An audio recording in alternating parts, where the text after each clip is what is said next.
เลยเฮียนกินเฮียนกิน ไม่ว่าไปญี่ปุ่นกินซูชินะกินอาหารปลาดิบปีนาแพนไปญี่ปุ่นนะ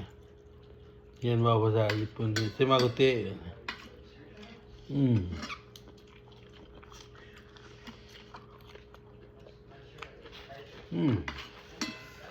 ก็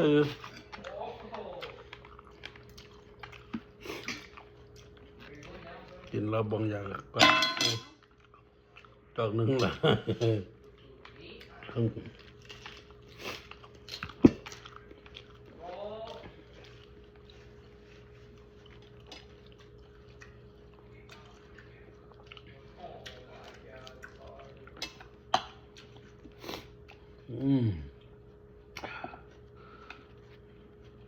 เผ็ดแซ่บ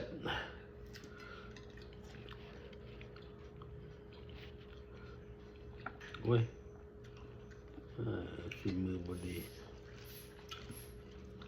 นี่ดูปลาไซมอนยำปลาไซมอนลาวๆขึ้นนั่นแหละลาบปลาไซมอนอะไรพอมีให้ทุกอย่างเลยเมนูกินผักลายผักเป็นถ้วยเมนูนี้ต้องกินเวทเบิลผักที่จะแซลมอนสลัด